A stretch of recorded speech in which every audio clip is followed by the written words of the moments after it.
Thank you very much, Mr. President. Ladies and gentlemen, good evening. Assalamu alaikum. Lovely to see you all here tonight. We are having a very entertaining night, are we not, with some very interesting things being said from the other side of the house tonight.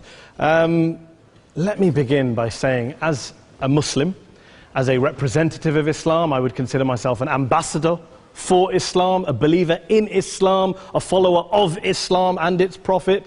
So, in that capacity, let me begin by apologizing to Anne-Marie for the Bali bombings. I apologize for the role of my religion and me and my people, for the killing of Theo van Gogh, for 7/7. Yes, that was all of us. That was Islam, that was Muslims, that was the Quran. I mean, astonishing claims to make in the very first speech tonight, on a day like today, where the Conservative Prime Minister of the United Kingdom is having to come out and point out that these kind of views are anathema. And I believe you're trying to stand for the Labour Party to become an MP in Brighton. If you do, and you make these comments, I'm guessing you'll have the whip withdrawn from you, but then again, UKIP's on the rise, they'll take you, the BNP, they might have something to say about your views. This is what Mehdi Hassan always does. By the way, just on a factual point, since we heard a lot about the second speaker, about how backward we Muslims all are, on a factual point, you said that Islam was born in Saudi Arabia. Islam was born in 610 AD. Saudi Arabia was born in 1932 AD. So you were only 1,322 years off. Not bad? Not bad start there. Talking of maths, by the way, a man named Al-Khawarizmi was one of the greatest mathematicians of all time, a Muslim, worked in the golden age of Islam.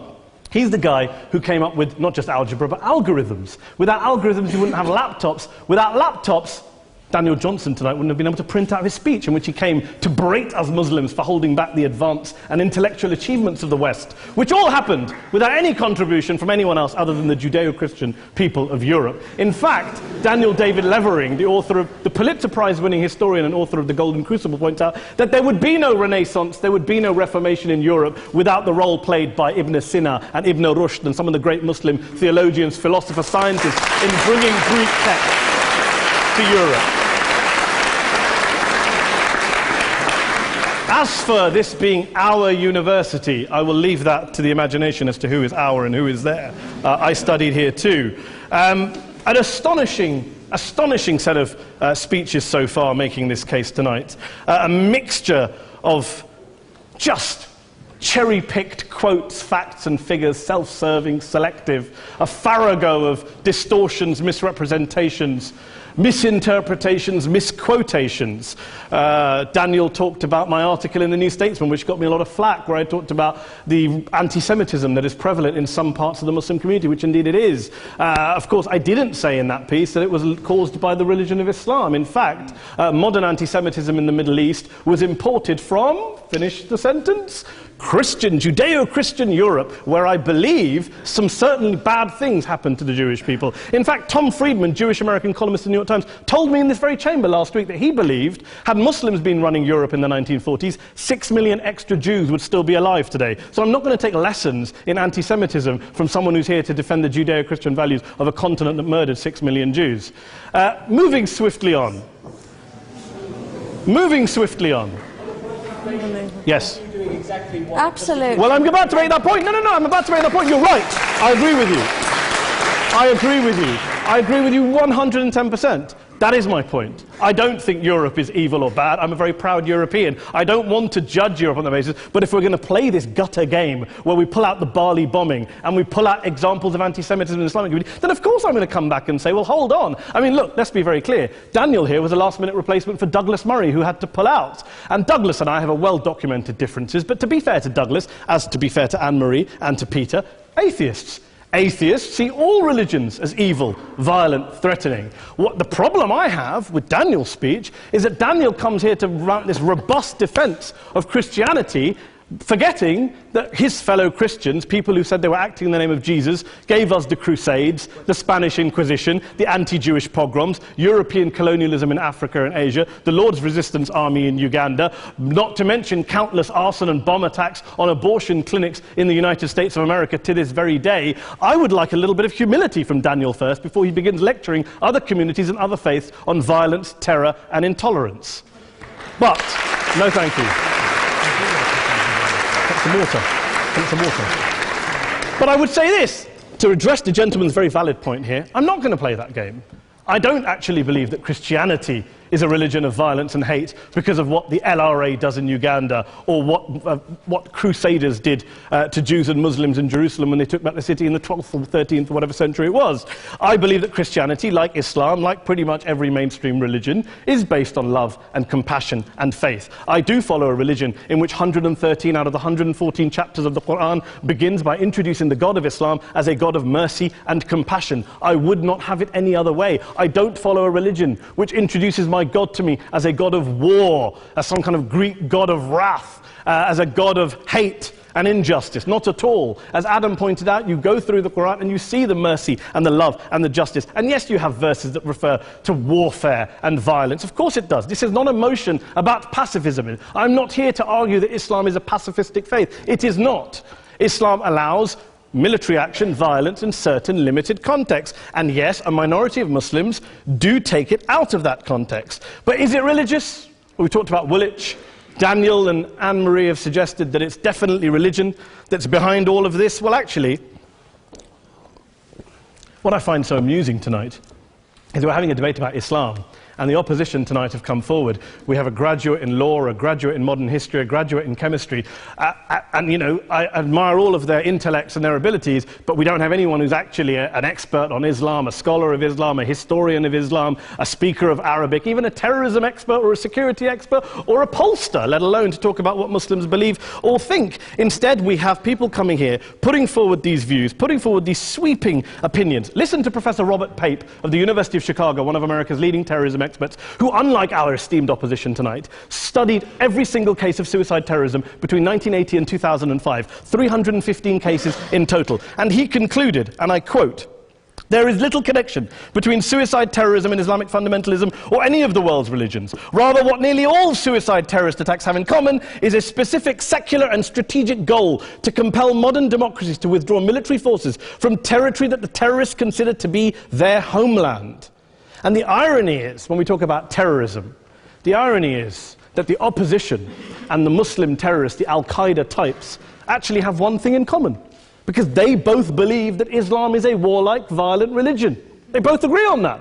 They have everything in common. Osama bin Laden would be nodding along to everything he's heard tonight from the opposition side. He agrees with them. The problem is that mainstream Muslims don't. The majority of Muslims around the world don't. In fact, a gentleman here started quoting all sorts of polls. Gallup carried out the biggest poll of Muslims around the world, of 50,000 Muslims in 35 countries. 93% of Muslims rejected 9/11 and suicide attacks. And of the 7% who didn't, they all, when polled and focus grouped, cited political reasons for their support for violence, not religious reasons. And as for Islamic scholars and what they say, well, Daniel talks about our University of Oxford. We'll go down to Oxford Centre for Islamic Studies, get hold of a man named Sheikh Afifi al-Akiti, who is a massively well-credentialed and well-respected Islamic scholar, who has studied across the world, who in the days after 7/7 published a fatwa denouncing terrorism in the name of Islam, calling for the protection of all non-combatants at all times, and describing suicide bombings as an innovation with no basis in Islamic law. Go and listen to Sheikh Tahir al-Qadri, one of Pakistan's most famous Islamic scholars, who published a 600-page fatwa condemning the killing of all innocents and all suicide bombings unconditionally without any ifs or buts.